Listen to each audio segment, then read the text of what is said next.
So please feel free to interrupt me if there's something I talk about that you want to explore further.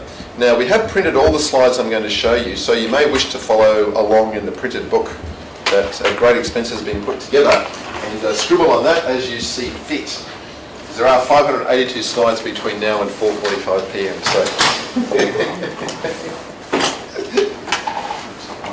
I'm only kidding, it's actually 581.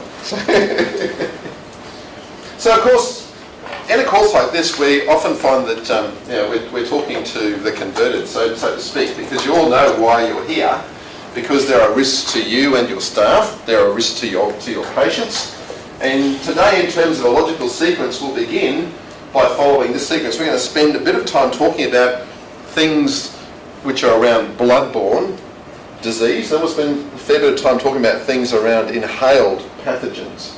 So we'll go through Legionella, influenza, those sorts of things, and then we'll move on to contaminated equipment and managing surfaces, and we'll then work our way through the different sorts of precautions. And today, some of the information I'm sure you will know, and some of it I'm sure that you won't. So that it'll be the extra bits that I enrich that hopefully will be the benefit of attending a course like this with you. I guess you could also add to, as well as those reasons, there's also just the law. And if you look at the Dental Board website, you'll all be aware that the board expects you to have a procedural manual which is based on the ADA guidelines, the current version of the HMRC guidelines, and the relevant Australian standard, depending on whether you're in an office-based practice or a big facility like a hospital, either 4815 or 4187. And in my role as the chair of the ADA Inc. committee, we write this document, and we also interface heavily with the Standards Committee, HE23, which puts this together. We have members from our committee on that, and I'm on some other standards committees. And we also have membership on this, and we also edit the HMRC document. So by having the one group of people working intensively, we try to get those three things to all say the same thing. And often we'll get a query through the ADA inquiry line, for example. I get probably 4 or 5 a week. And it'll be around something, for example, that says we've looked at the standards. It doesn't talk about this. It's not SMRC. So we went to the ADA guidelines, and it's an area that we're still not quite sure about. And what we then do is, the next time we do a revision of this document, which we do every couple of years, we then put an expanded section in. And we're also preparing a document called the Practical Guides on Infection Control, where we put all those articles from the news bulletin into one place. So you will see that as well. Now, the board expects people to work in a way that doesn't put their patients or their staff at risk, and that's obviously why the board gets very interested when there is a potential outbreak or when there's a practitioner found who's got an infectious disease. And as well as the board being involved, you would all be aware, I'm sure, that in New South Wales, for example, the state government, through its Public Health Act, can also take a strong interest in infection control. And the case in the Sydney Morning Herald not that long ago, for example, was a case where the public health physicians drove the issue rather than the board. And that's true in most jurisdictions of Australia. There is a legislative framework for the state government to come in and have a look at a practice when they think there's been a transmission event in the practice. And in Queensland, that's also the case, and I'm one of the expert advisors to the group that does that sort of work, as you can imagine. So practically, what that means is it's good to have a manual that covers the major issues in infection control, and it's recommended that should be updated when new information comes out. So to give you an example, if you look at the news bulletin, we often put in little things about infection control. So we've got one about endodontic files and the use of Milton's versus other solutions as irrigants in endodontics coming out in the next news bulletin.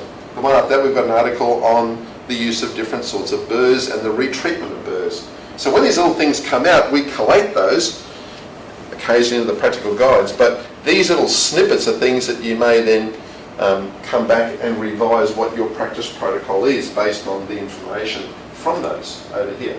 So if you look at the ADA guidelines, you would have seen this shopping list is essentially, if you like, the syllabus for what you would have in your infection control manual, so that you cover off the important items which are there. I won't go through it, but I'm sure you've all got that document for reference. And you use that then in training, so your staff know what they have to do.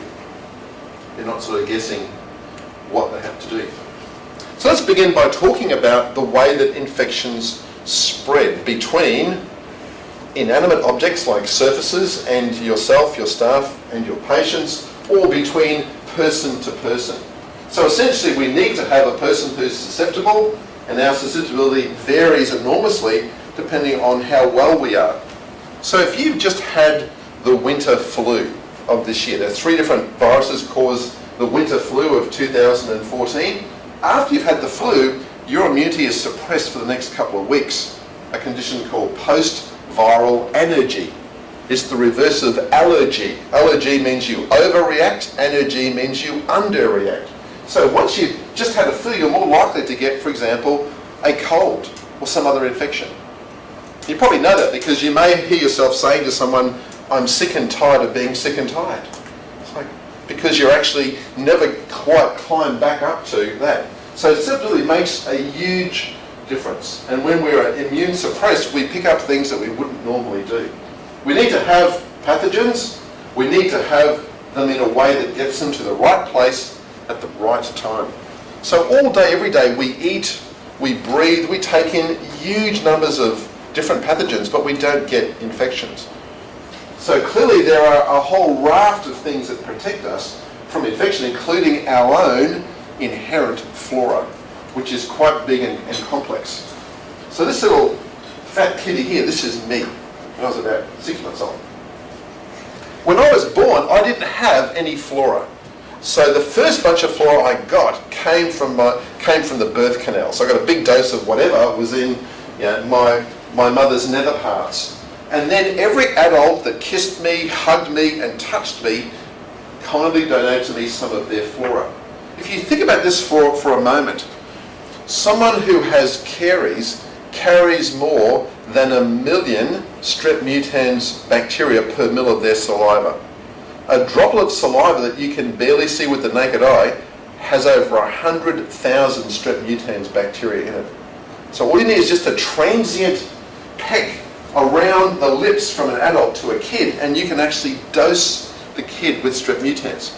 We showed that and published that in 2001 when we tracked the flora of newborn children from the delivery suite or the operating theatre if they had a C-section birth over the next few months of their life versus their parents. We showed that within a few days the kids had been dosed up with their parents' bacteria through casual contact. Now, not suggesting for a moment that you either A, never kiss a child, or you kiss a child through Glad Wrap or rubber dam. It's just the awareness that when you start with a blank sheet of paper, whatever gets in there first has an advantage. And today we call this mix of stuff the microbiome for bacteria and the mycobiome for fungi.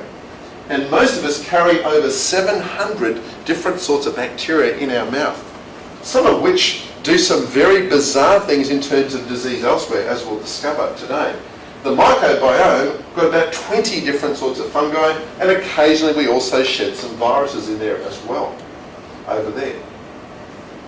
Now, before we get into that topic, I want to just helicopter view for a moment, because around the world there, of course, is a huge interest today in what are now called emerging infectious diseases. And you don't need to watch the news too long to hear, for example, African hemorrhagic fever, aka Ebola, is one that gets a lot of attention at the moment. And you need to remember that these diseases emerge when there are changes in things like basic hygiene, sanitation, when people come together in dense clusters because of regional conflict, when you get a lot of refugees together in one place, for example. So societal events contribute a lot to the emergence or the re-emergence of different sorts of disease. And we can have new ones that emerge from genetic changes in existing organisms. So this year's flu strains, there are 3, are different from last year's flu strains. That's why you need a different vaccine this year from last year. You can have a totally unknown infection which now reappears. And a good example of that would be SARS, that originally came from a bat Swine flu that originally came from a mixture of a pig and a bird, it suddenly popped out of absolutely nowhere. And these cause often quite severe epidemics of disease. HIV would be another good example, a disease which had been living in monkeys for millennia, harmlessly, then got transferred across to people and caused some significant strife. And then the Ebola story, which is a known disease which is now spreading further. In fact, there have been more Ebola cases in the last outbreak than in all the other outbreaks in history combined together. So it is relatively worrying in that regard. So I sort of talked about the reasons why things re-emerge, so I won't repeat that. I want to say something specific about zoonoses. So zoonoses are when animal diseases get into people. So some famous examples of that you may have heard about. One that's very relevant to Brisbane is Hendra virus. Now, so here we have something which popped up in the horse stables at Hendra, for example. Actually comes from bats. And there's a principle you'll hear today several times. When viruses comes from things that fly, humans do not do well.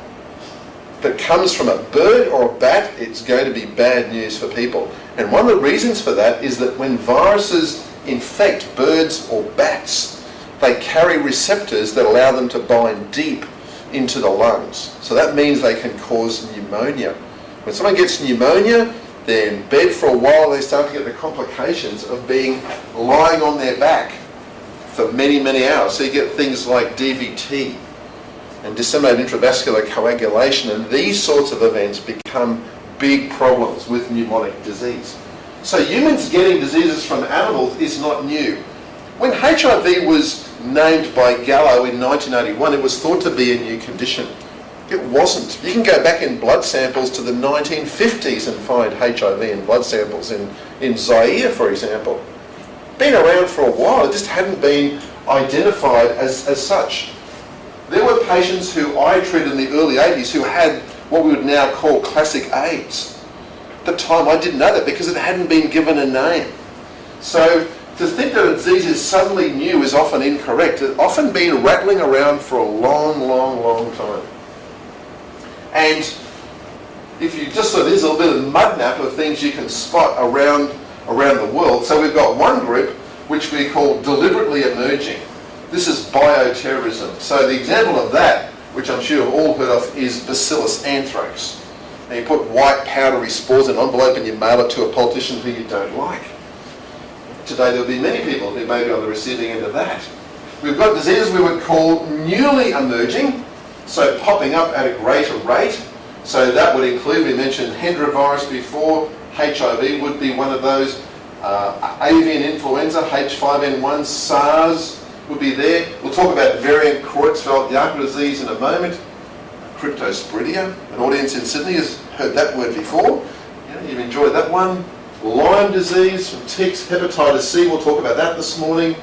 And then we've got the group in white, which are essentially the resurgent diseases.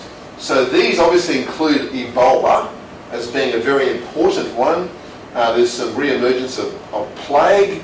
There's diphtheria has been a big issue not only in Central Asia, but in Australia. We've had large issues with diphtheria and whooping cough occurring in epidemics because there are parents who were not immunised and children who were not immunised as well.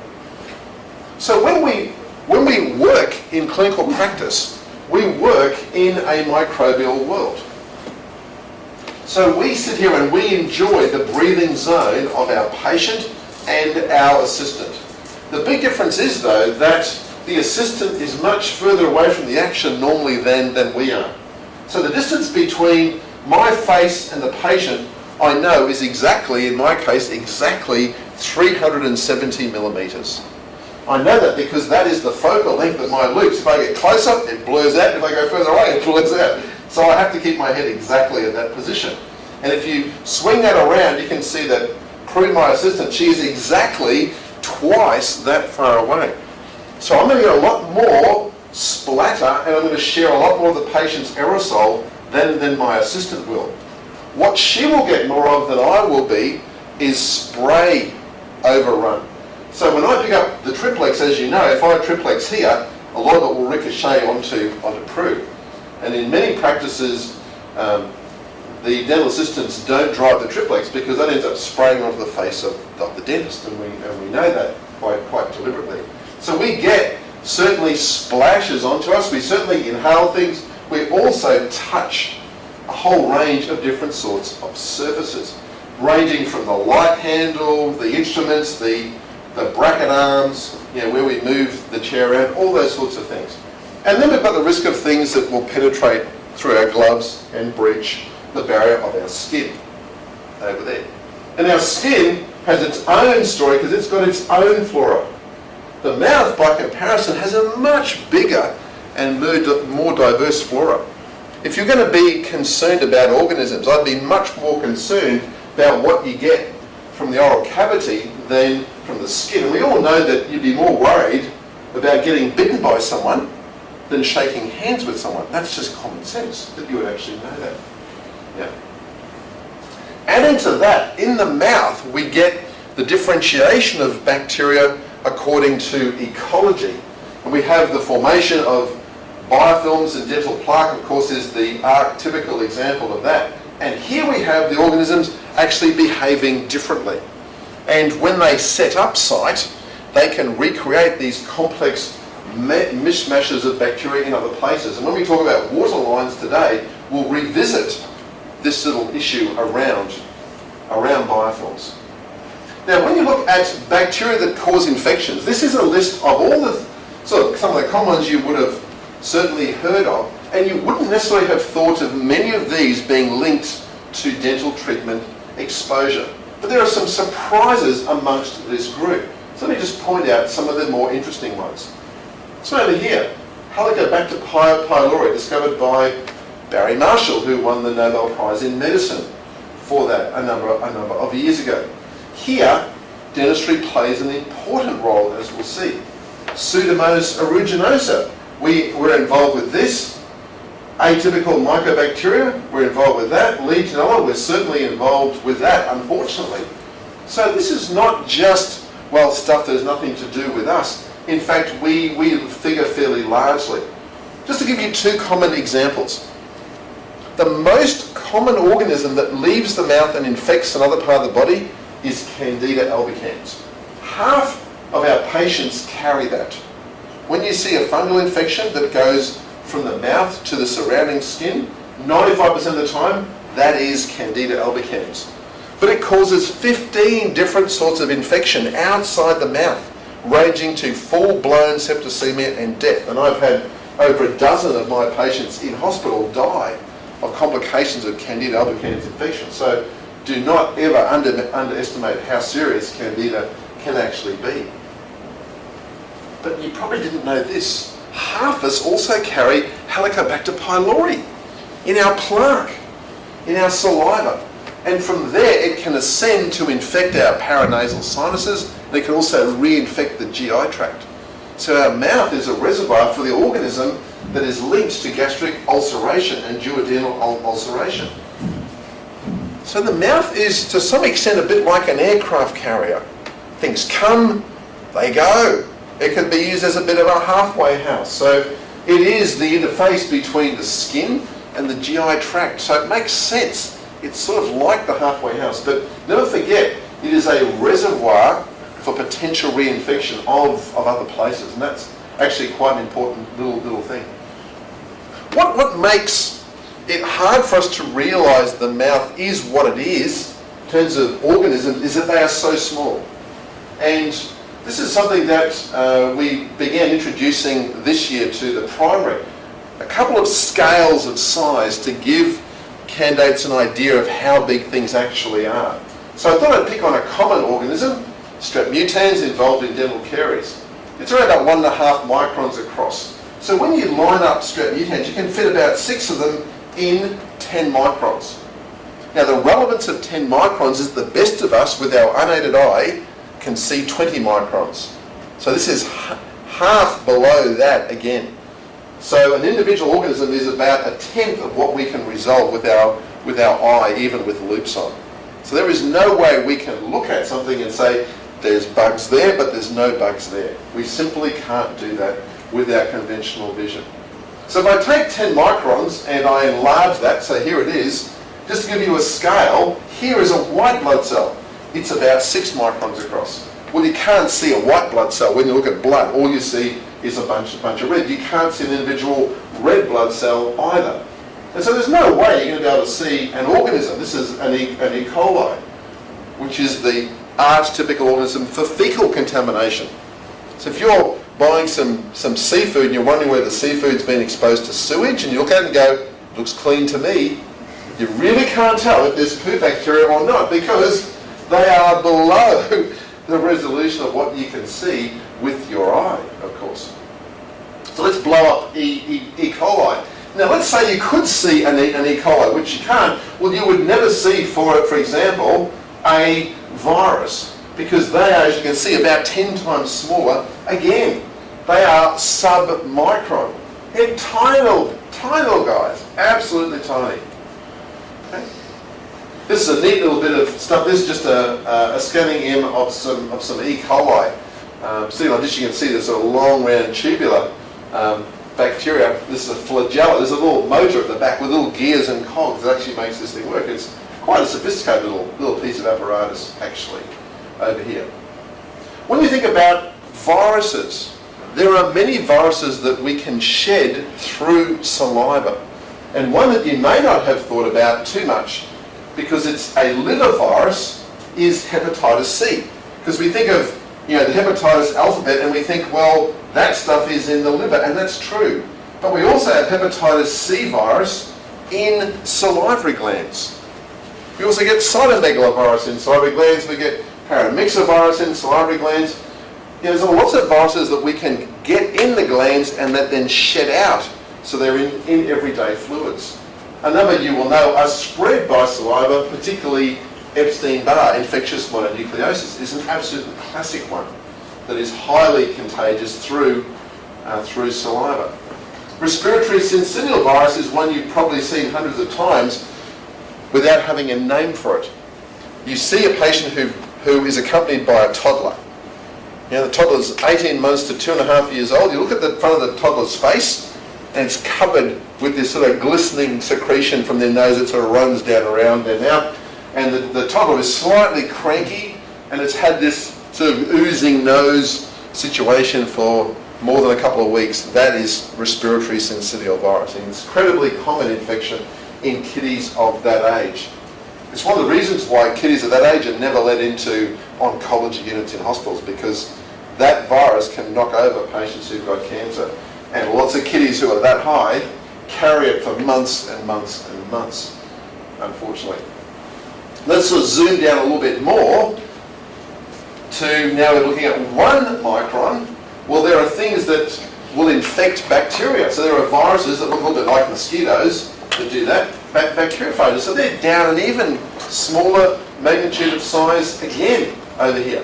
If we go down even smaller, go down to 1/10 of a micron, that's about the size of a HIV particle. That's really, really, really small. 1/10 of a micron. So think about that. You could fit 20 of those side by side inside one Strep mutans bacteria. So it gives you an idea of how small some of these things actually are.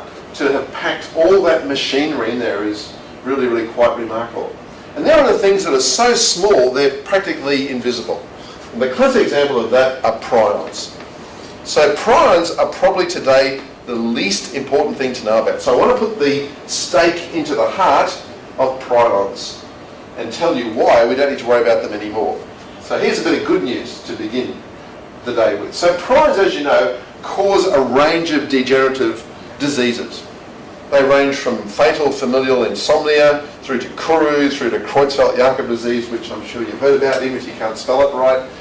These things pop up all the time, and they occur due to spontaneous genetic mutation. So roughly 1 birth per million produces someone who has the little defect at codon 106 that causes Creutzfeldt-Jakob disease. And these patients used to cause a lot of consternation because the previous guidelines said if this person pops up in your practice, you have to incinerate everything. you take this hand piece that costs you $2,000 or $3,000 and you have to burn it and you go, oh my gosh, Then companies bought out plastic turbines, as you know. It turns out that the piece of protein which causes the abnormal folding, which is why the brain has these little tiny gaps in it, that's what distorts the structure and causes the patients to have dementia and neurological abnormalities. That little tiny piece of protein is only found in the central nervous system. So once you leave the brain itself and the sensory ganglia up in the cranium, once you head out into the peripheral nervous system, it's not there anymore, which is great news for us. The one that's attracted a lot of attention, and I'm sure you've heard of this one, is the variant of that called variant Creutzfeldt-Jakob disease. And this is a zoonosis. This is the human version of mad cow disease. And it occurred because people ate contaminated British beef. And the British herds, as you'll see in a moment, were subjected to a very unusual form of cannibalism, which is why there was a magnification of this particular prion inside the herds. And when those British patients then travelled to Europe, particularly to France and Italy, and then around the world, they took that prion with them. But they all actually came from the UK initially. And here's how that story happened. It's quite interesting. The first graph over here is the amount of mad cow disease, bovine spongiform encephalopathy, in cattle in Britain. So it reached an enormous peak, as you can see, in 1992. People were eating that beef. They were going to McDonald's and whatever the equivalent is of Hungry Jack's and having burgers. So they were ingesting this material, which was then eventually getting into their nervous system and causing other proteins to fold in the same way. And then following that, you see there's a nice little peak of variant Creutzfeldt-Jakob disease that practically died out by the middle of 2005. And what made this unusual is that the genetic mutation form of prion disease popped up in people who were in their 60s, 70s and 80s. And it occurred as a very mild dementia, which could have been Alzheimer's or multi-infact dementia or Huntington's chorea or something like that. But this was occurring in young people, in people in their 20s who ate hamburgers. It's like, hang on a minute, what's going on? This is the hamburger fast food generation. So what had happened was, and this is taken from a WHO pamphlet, was the great recycling of cows. So the cows were being fed high protein nutritional supplements based on other cows. It's about like, it's like feeding chickens back to chickens. The same sort of thing. So all the bits that weren't used as beef were all ground up in a ginormous blender, so to speak, at the slaughterhouse, and turned into various sort of extracts. And one of those extracts was animal feed. It was a very big extract, high protein animal feed, and that was fed back to herds. Now, it wasn't only fed back to cows, it was also fed to animals in zoos. And there was a primate who was shipped from the UK to Taronga Park Zoo here in Sydney, who had picked up some of this high protein food in England, came here to Australia, went loopy and was found to have variant Creutzfeldt-Jakob disease. So it was put down. There wasn't a lot of media about it for reasons you can probably imagine. But we had Creutzfeldt-Jakob disease in the variant form here for like 3 weeks before the animal was actually put down. But it actually came from this ginormous blender-enforced cannibalism process. Here you can see the difference in age distribution. So as I mentioned, typical sporadic mutation CJD typically peaked out around about 60-ish and would run essentially to the end of life. Whereas this is the hamburger generation over here, which made it really remarkable. It had a lot more, patients had more psychoses, they had quite different alterations to their brainwave pattern. So it was clearly a different disease. Nothing to do with age or mutations, it was clearly something totally different. Now if you look at the latest guidelines, and these have just been revised, so take note of this, you get this by eating dodgy British beef. Now that dodgy British beef doesn't exist because the cows with BSE were all put down, so they no longer are there. So the spontaneous form, the genetic form, now still happens. There are still people who've got it. I had a phone call about 2 weeks ago from a dentist who had a patient who had FFI, one of the forms of it. It's like standard stuff. So today we know that you do not find prions in saliva or in teeth, gingival tissue, dental pulp, patient blood, peripheral nerve, or skeletal muscle. So they're the things that we see in practice. There is no prions in there. People have looked for donkey's years for them. They're not there. So they have no detectable infectivity when you try to get these things to transmit the infection. So for that reason now, around the world, the guidelines on prion disease have actually changed quite dramatically. Does that mean I can give blood again here?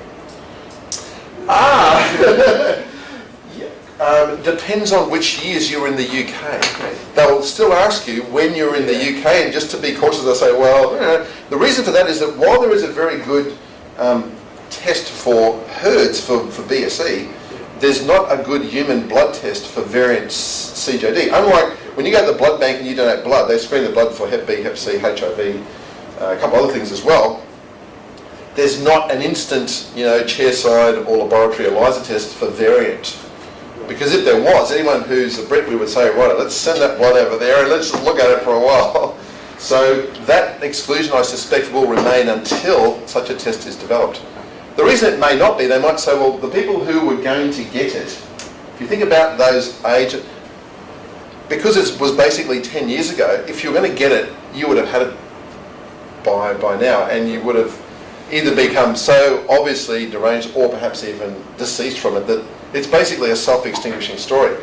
So that's why today around the world the restrictions on that is sort of lifting off. Because if you're going to get it, you're going to have it by now. Yeah, I was a vegetarian at the time. That's right, so even better, even better over there. So we look at the current guidelines, it says just routine processing. No more burning of hand pieces and all that other funky stuff. That's now died. So that's a simplification. Now the chance of you seeing one of those patients in your practice is not high, but I say, in New South Wales there would be at least 8 people floating around who got the spontaneous mutation form, just on a pure population basis. So they will pop up from time to time. So there's no need to freak out, you just treat them like you would normally do. If these patients have a motor vehicle accident, they end up in hospital, needing to have cranial surgery, different story. And the max fax, who've got to put them back together and will do different things because they need to respect the fact that the tissues then are likely to have prions, and therefore there's going to be a whole different way of instrument handling. But in regular everyday dental practice, we're not playing around up in the cranium, thank God. It's not really an issue for us. So infection control for known variant patients who end up at max fac, A&E with a busted face, that's where the single-use funky stuff still remains. But for routine dental practice, it's just everyday stuff. So that's an area of simplification for you. By the way, it also explains another bizarre thing I get questions on. When you buy an autoclave that is designed for the European market that also sells in Australia or New Zealand, it'll have a thing called a prion cycle, which is an 18-minute 134 thing, and that was a requirement in a number of European countries, initially in France, and the reason for that is because there was, as you saw in up to 2005, a burst of patients who had VCJD. It made sense to have such a cycle. We won't have those patients here in Australia, so the prion cycle is there more for historical interest, but the reason it's there is the autoclave would have been also sold into that market, and that's the reason for the 18-minute cycle. It takes a lot longer to distort that little piece of protein because it's very heat resistant. It doesn't want to change from its folded shape. It wants to remain in that shape. It's a low energy shape for it over there. So putting prions and eating things off to the side, let's return to the mainstream and think about how we get things mostly. Well, we can touch blood or saliva. That can be on a surface such as an instrument. It can be splashed into our eyes. We can breathe it in. They're the major things. And if you think about this from a purely probability point of view, we don't get Sharp's injuries every day. But by gosh, we breathe all the time. If we stop breathing, then obviously got some serious strife. So inhalation stuff has been the great sleeper that's only attracted attention more recently. So we'll go through the standard stuff on blood and then focus in the middle of the day on the airborne stuff, because That is the funky story that's often been overlooked. And it's easy to deal with. It's not that tricky to deal with. We won't talk too much about things that we get by contact with feces. Things like hepatitis A and hepatitis E, for example, or rotavirus, polio are conditions that you get, as well as cold forms, E. coli, typhoid, those sorts of things, by poor toilet hygiene contacts. But except to mention, if you treat a lot of patients in areas that are very rural and remote, if you do volunteer dentistry in the developing world, if you work in far northern Australia, remote Indigenous communities, they tend to have more hepatitis A because it happens in little outbreaks and clusters, and it's incredibly infectious from feces. We had a case in Queensland not long ago where a dental assistant had been off to Bali, had a nice overseas holiday, and subsequently picked up Hep A over there. And there was a concern that she may be able to transmit that in practice. And I said to the public health physicians, I said, well, there's a separate staff loo to the patient loo, so the patients are going to be going to the loo anyway, and she's obviously washing her hands, etc. And she doesn't have her gloved fingers in somebody's mouth, and they are gloved fingers. So, you can't really link her feces to a patient ingesting Hep A through a dental practice. That route doesn't actually, because there's lots of barriers along that particular pathway. But to give you an example of how infectious Hep A is, patients with Hep A shed a huge amount through their feces. And 1 ml of feces gives you above the 50% infectious dose for an Olympic swimming pool on dilution. So a person with Hep A jumps in a swimming pool, everybody who goes in that swimming pool for the next 2 weeks is going to get Hep A. That's infectious. Think about how much water is in an Olympic swimming pool. 50 metres long, 20 metres wide, 2 metres deep. That's a lot of water. So, that's important. So let's have a look at the ones from blood. Now, of course, the ones from blood classically come through Sharp's injuries, but they can be spread, for example, by sharing toothbrushes, occasionally from human bites. In the case of Hep B, you can get it in saliva with Hep C. The key thing about these three conditions is that often the patients who have them are not aware that they have got them. That's an important thing. So that means that the patient could pose a risk to staff. They could leave contamination on instruments to subsequently infect other patients. Those two things, by probability, the patient to staff is the most likely one. The staff to patient one is in fact very unlikely, as I'll now go through and tell you that story. And patient to patient is the least likely of those three to happen. We're more likely to get things from our patients than the reverse. That's the basic story I'm going to sort of take you through there. So what affects that? Well, obviously, the sort of patients who you care for.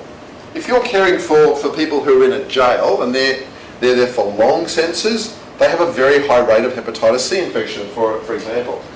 There are certain parts of the world, in the developing world, where there are very high rates of Hep B.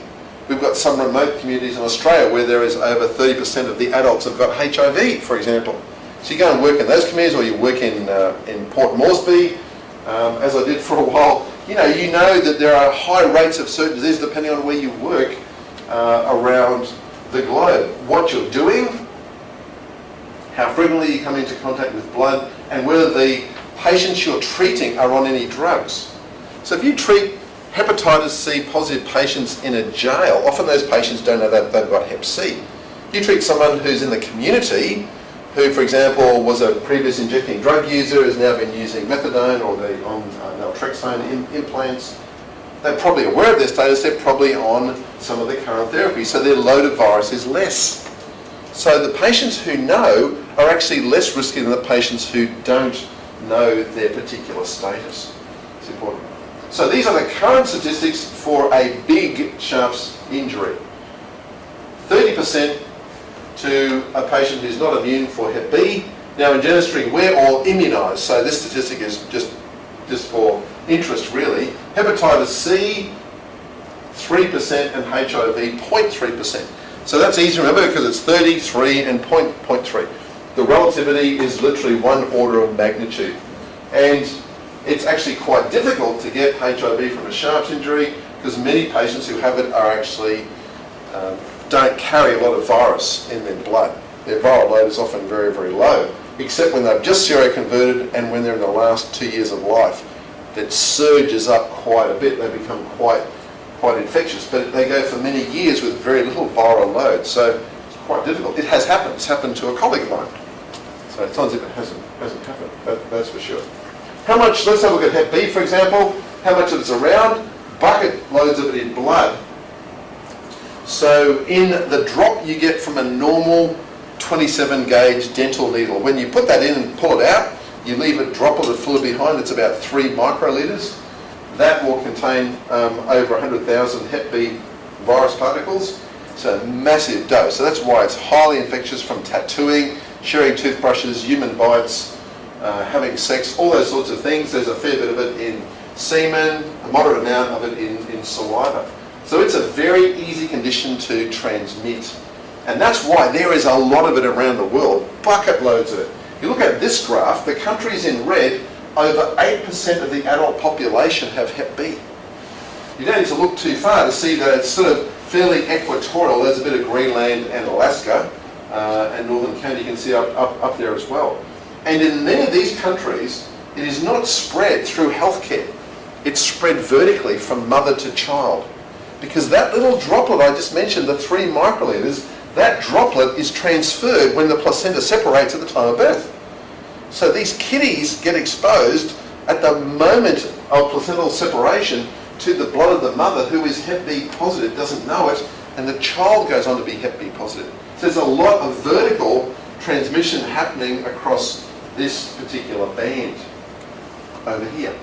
And it's got a long incubation period. I've had exposed to patients who I've worked with who've had up to the 6 months of floating around, and the issue is that when you're very young, you rarely get sick. You go on to become a chronic carrier. When you're a medium-sized kiddie and above, you get sick and you go on to clear the virus and you become immune for life. So it's the neonatal exposure is the big problem. The fatality rate is actually quite low. The long-term consequences, though, are quite significant. Because if 1 in 7 or 1 in 4 patients go on to get liver cirrhosis or liver cancer, that probably tells you that liver cancer and cirrhosis are massive killers of patients on a global scale. And that's something you probably hadn't thought about. If I just go back one slide, you probably never thought about, the causes of death in those countries in red. You'll find that liver cancer is like way up there. And that's part of the reason why. It's the vertical spread from mother to child. And here it is statistically. Here we've got basically the likelihood of chronic infection from 100% down to 0. Here we've got the age of the kiddie, and this is the chance of having a symptomatic infection. So when you're very young, the chance of becoming a chronic carrier is pretty high, almost 100%, and it drops, as you can see, once you get to being, just out of the toddler period. The chance of you developing a good response and clearing the virus is nil until you're almost a couple of years old. Because what happens when you see a virus and you have just been born, your immune system is looking around trying to work out who the hell it is. So when it sees this, it assumes this is part of you. It's part of your identity, so it doesn't react to it as being foreign. Because it's still fairly naive in the early stages of life. As it develops, it starts looking around and going, hang on a second, this isn't me, so I need to react to it. So when you get exposed to a Hep B positive mother at birth, then it's almost guaranteed that you're going to get Hep B, and then you will then have it for life. And therein lies the problem. Can you transmit Hep B from a dentist to a patient? Absolutely. It used to happen quite commonly, both general dentists and also oral surgeons. There was loads and loads of that. Happened in the 70s and the 80s. It was well documented. But suddenly it dried up. And there's 2 reasons why it dried up. Hep B vaccination came in and people began wearing gloves. So the routine wearing of gloves in Australia began in July 1995, historically. Think about that. That's when it began. And the Hep B vaccine came out at almost the same time. The first vaccine was actually derived from the blood of Hep B positive chronic carrier men who lived in San Francisco. It was an isolate of their blood. It was then purified down to pull out the surface antigen. It wasn't known until 6 years later that same group of men had an enormously high rate of HIV infection. Now, it so happened that the procedure used to purify the Hep B for the vaccine removed any HIV. So none of the people who got the first original Hep B vaccine, the original one, ever got HIV. So if you were in that group, and I was in that group, none of those people ever went into HIV. And it was a humdinger good vaccine. Absolutely brilliant vaccine. Can it be transmitted from patient to patient? Yes, if there is poor instrument steering. The last case that was in 2003. There are currently 13 cases under investigation in the US. I'll explain how they came about in the next couple of minutes. But in your practice environment, the chance of you getting or your staff getting Hep B should be zero because of immunisation. So something good to know. If you've had the 3 courses of vaccination and you've got proof that you've mounted an antibody response, that's it. You don't need a booster. Originally, people with the vaccine were boosted every year, then every 2 years, every 5 years, every 10 years. Not needed. We know that those people have lifelong immunity. And that's why today that same program is being rolled out to teenagers. Because if you immunise people, that's it. They're not going to get it and they can't transmit it. So it's a disease which is eminently erasable by vaccination. And obviously, if someone has Hep B, they don't work in clinical practice until they're better. So if you look at the current guidelines for infected healthcare workers, which are actually out for public consultation from the Dental Board, if you're interested, you can make a submission to it. They currently say, this is the way that the health departments work, if you currently have Hep B infection, then you can't work in practice while you're infected. But there are antivirals, you have those antivirals, they work exceptionally well, they eliminate the infection, then you can go back to work. And I've been involved in cases of dentists who've contracted Hep B years ago from a patient, been found to be positive, been cleaned up, been able to return to work. It's standard stuff, no issue. So it is eminently treatable. Not cheap to treat, but eminently treatable. Quite important to know. So here is that guideline. Comes from the CDNA, same people who wrote the NMRC guidelines. It's the guidelines for workers known to be infected with blood-borne viruses. This document is up for discussion at the moment by the Dental Board of Australia. So if you go to the DBA website, they've always got open for consultation. You can have a look at that. But here's the key thing. You can't do exposure-prone procedures, which is defined, by the way, as finger in mouth. That's sort of a lot of dentistry. If you are hepatitis B DNA positive, but you may be permitted to return following spontaneous clearing, and you got better, or in response to treatment. There it is. So if someone gets it in the community, for example, that's a different issue because they're not a healthcare worker, but this is for a healthcare worker. Healthcare workers should all be immunised against Hep B, so they will never have to go down this pathway. That was the reason for the immunisation in the first place. Okay? Note the same thing applies for Hep C. You get Hep C, you can be treated, shown to be negative, you can go back to work. I've been involved in cases like that. The nurse has got Hep C, not necessarily from work, mind you, but sometimes from work, sometimes from doing other things. But if you get treated and that sorts it out, then you can go back to work. Note that it's quite different for HIV. That says no exposure-prone procedures if you're HIV positive. It doesn't say anything about viral load. Now, in the UK, the guidelines changed earlier this year to say if your viral load is 0 or undetectable, then you can go back to work. And so the ADA is currently, we've been looking at this policy for a while, and we're suggesting that Australia should move to the UK position, which is more based on current evidence. This is a much more stringent sort of zero risk type of approach, which the evidence probably wouldn't support quite so much. So this particular line may well change. These two are okay as they are, so then there's no pressure to change those. over there. So these are the exposure-prone procedures, just so you know. These are also listed in the ADA guidelines. And it took us about a year to negotiate these with the CDNA. It took numerous days of my life on the phone and at meetings to get these sorted out. So most dentistry is category 1. That means that we can see our fingertips, and in some cases the fingertips are outside the mouth. Classic example, if you're a right-hander, your left hand holds the mirror most of the time. So your left hand is outside the mouth, the mirror head is inside the mouth. So the chance of you hurting your left fingers, you'd have to say, is pretty remote. Category 2 is where you may not see your fingertips at all time, and there's a low chance of you hitting those with something sharp and getting an unknown puncture. And that applies to most routine dentistry. Category 3 is where your fingertips are out of sight for most or all of the procedure. And you're doing something often in a surgical sense, and there's a reasonable chance that you may puncture into your finger and bleed into the patient's mouth, and you wouldn't know that straight away. And clearly, there's a big difference between suturing an episiotomy wound after childbirth, and suturing a flap around an upper 7 or an upper 8, which of course we do using a mirror to retract, not our left finger, or our DA's left finger. That's right, that's why we use retractors rather than fingertips. So not much of dentistry is category 3, most of it is actually category 1, but they are all categories of EPPs.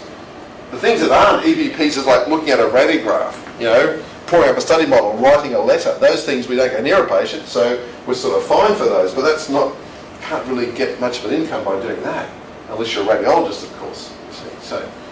So as we said, this is taken from the ADA guidelines. As we wrote, most things in dentistry are category 1s because we can see things most of the time. There's a slight risk in routine dentistry. Category 3 things might be max fac, some periosurgery, maybe doing an apicectomy, maybe recovering, trephining an implant out, things like that. It's quite a sort of distinct subgroup of procedures. So if you're interested in what the EPPs are, I suggest you go back and read the ADA guidelines where we try to explain that there for you. So this is the current vaccine. Be aware there is a form of this which also comes with hepatitis A. So if you do want to work or holiday in remote parts of the world where you're worried about the quality of drinking water, if you would like to eat a lot of shellfish, be very unkind and say if you swim a lot at Bondi Beach, probably Hep A vaccine is probably good to have as well for that. There is a combination Hep B and Hep A vaccine. The hepatitis B is produced in baker's yeast using recombinant DNA technology, so it's not derived from anything human. It's got a small amount of mercurial preservative over here, which is not a big issue. It's got some aluminium hydroxide to make it clump up and have a sustained release, and that's it. Very, very simple, excellent vaccine, over 99% successful. In fact, if you look at the current protocols for Hep B vaccinations, is December 2013. This is the combination vaccine, which is Twinrix. These are the Endurix B and the Recombivavax HB, which are the standard ones over here. Good. All right, so we've talked a little bit about sharps. I won't give you a big long laundry list because you'll have your own list of sharps, I'm sure, that you've used in your practice. And get this back up again. There we go.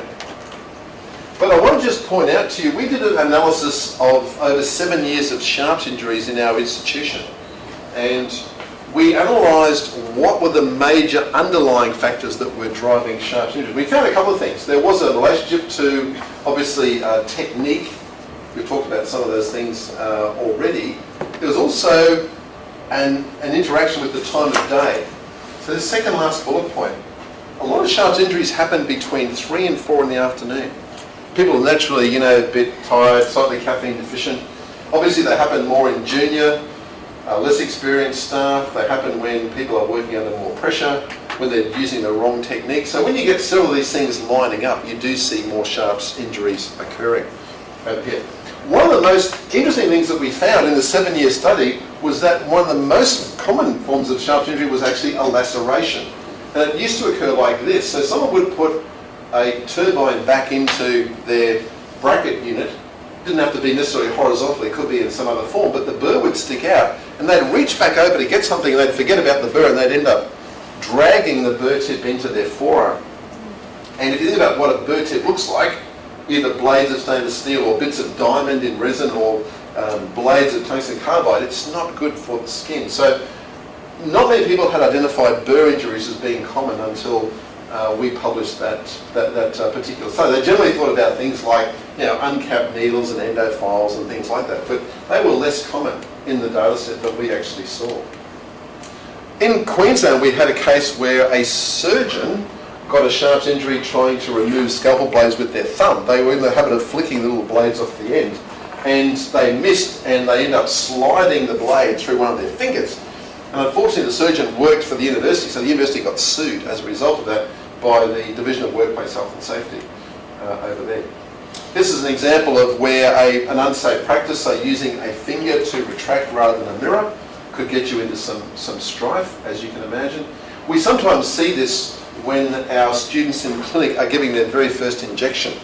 And you can all remember this moment of your career. You know, you're shaking, the patient's shaking, you have these two shaking objects that sort of collide, and sometimes it's the finger that is the collision point and the needle of the mandibular block goes into the student's finger rather than into the patient's cheek where it should go, of course.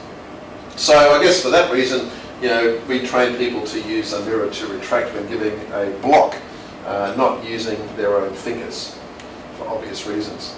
This is a couple of stills from a training video we made looking at how people clean up after a procedure.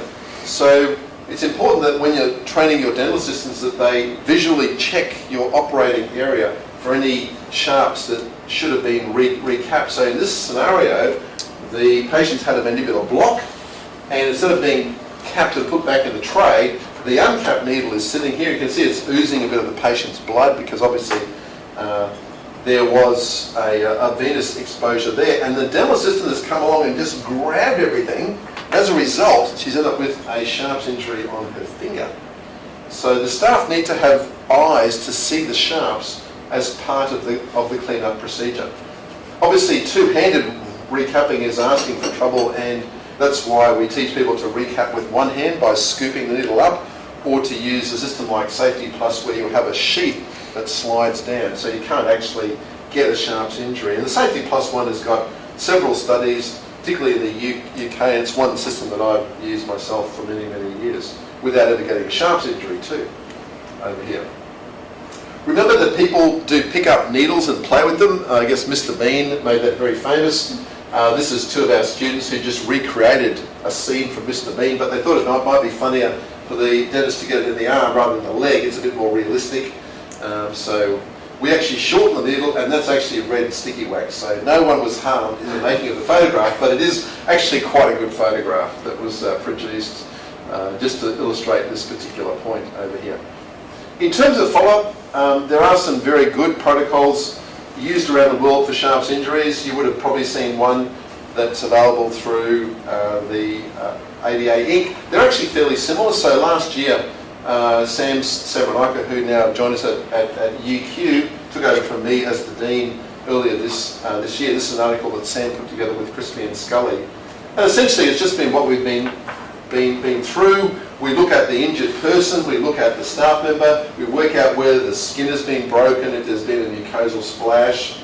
We decide we're going to go on to test the source and the exposed person. We look at whether they've got hepatitis B virus, as I said, because you don't need to worry about the hepatitis B viral status. That's not really a big concern now. It's really the hep C story. And as we said, there is no post-exposure prophylaxis. You follow up and see what happens, and if necessary, you go on to the interferon and ribavirin or some other protocol if you actually show elevated LFTs or seroconversion. And for HIV, as we've just mentioned, in most scenarios, there won't be post-exposure prophylaxis. In very high-risk exposures, in high-risk assessments, there will be. It'll be the sort of drugs that I mentioned to you before, or their equivalents over there. So that sort of tidies up the story around blood. But now I want to spend some time focusing on the story around aerosol. And like most things in life, there are two parts to the story: the floaters and the sinkers. Yeah? So the sinkers are the big particles. These big particles splatter out. And you've all probably seen these in your practice, on your glasses, on your clothing, onto bench tops and so on. So they come from the patient's mouth and they're going to splatter onto surfaces, including our face, our glasses, our mask, our gown, etc. And then there are the floaters, the aerosols, and these last anywhere up to 3 hours in the air of the surgery, depending on how often our air conditioning turns the air over and recycles it. And these provide a risk not only to us and our staff, but to later patients that we see. And that's the reason why if we have a patient who is a high risk for transmitting an aerosol infection, like a patient with the flu, we put them on as the last patient of the day. Because that way we don't have subsequent patients becoming exposed. The only person who gets exposed is the cleaner, if your cleaner comes in after hours. So there are two sources of aerosol as well. We often forget. We tend to think about the patient as the source of the aerosol. The patient's plaque, saliva, etc. gets aerosolized by our scalar, turbine, etc. But there's also the equipment itself. And the equipment we use has water lines. Those water lines grow biofilm. That creates its own aerosol. And it's now well recognised that this can be an issue for us, but much more so for our patients. So this one is more patient risk, and this one is more practitioner risk, if you want to think about it as a bit of a balancing act here. So causes of aerosol: scalars, polishers, air abrasion, triple X, air turbine, slow speed, the powered stuff we use all day, every day. Now we can reduce the amount of aerosol that we throw into the air dramatically by doing some very simple things. First one, giving the patient a pre-procedural mouth rinse. We've published a couple of studies on this in recent years, one looking at just bacteria, one looking at viruses. So if you look at plain aerobic bacteria, anaerobic bacteria, you reduce them by about 93% by a single episode of mouth rinsing with Savicol or Listerine. You can use Listerine Zero, for example. You can use in patients of any age because it's got no alcohol, doesn't cause any burning. So they're two of the common products that people would use as a pre-procedural mouth rinse. So that reduces not only bacteria and fungi, it also reduces envelope viruses, like flu. So we published a paper on that a couple of years ago to remind people that, guess what? In the flu season, having patients rinse reduces the amount of virus they will throw into the air for you, your staff, and other patients to breathe. Correctly placing the high velocity suction, and obviously restorative dentistry using rubber dam where that's appropriate or necessary to do. So preferred products would be an alcohol-free version of a rinse because it's usable in patients of pretty much any age. So something like Zero would be good. There's different alcohol-free cloxidines. The Colgate one, for example, was reasonably well known. So these reduce bacteria, fungi, and envelope viruses very, very well. Easy to use, relatively cheap, and they can be bought in bottles with big dispensers, so it's just a pump. And patients tolerate that very, very well. Lauren, with the alcohol-free ones, what's the lifetime of them once you open them? The lifetime of alcohol-free products is no different from the other products, because remember that they are antibacterial. The big difference is that this is broad spectrum, this is narrow spectrum.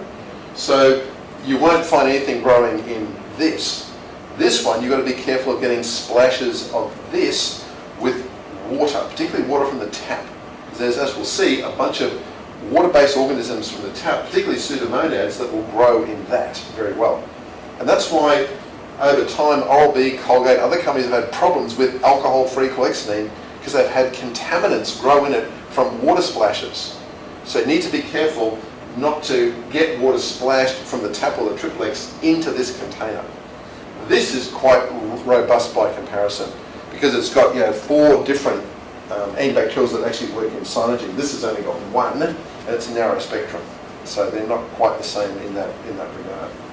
Yeah. So the aerosols float because they are small.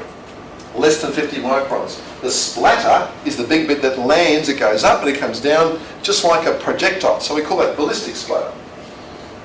If we use high velocity evacuation, we reduce aerosol, we don't really change splatter because there's still fluids going around.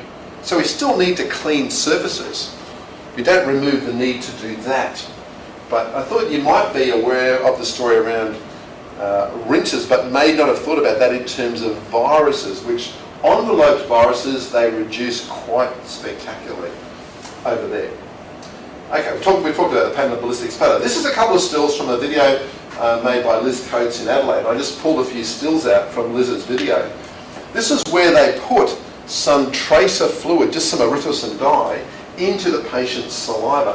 What you can see quite clearly is the splattered material, in this case over the front of the patient, over the glasses, over some of the staff. You can see how that basically sprays out over those areas, and just as you would imagine that it actually does. If you look closely, you can see it on the gloves, you can see some on the mask, a whole bunch on the hands, some on the protective eyewear, etc. Again, if you go to YouTube and you look at the video If Saliva Were Red, made by OSAP in the early 80s, and then they remade it a little bit later on. I'll show you some clips from that later in this lecture series. You see exactly the same patterns. So everyone shows exactly the same sort of thing. So remember that these things that I've just described to you, they're not normally coloured. You don't see them. You only see these little droplets on your glasses. It's probably the only time you get a really good insight into what's actually in the environment around you. So the studies with the coloured dyes are good for just showing you how far things go.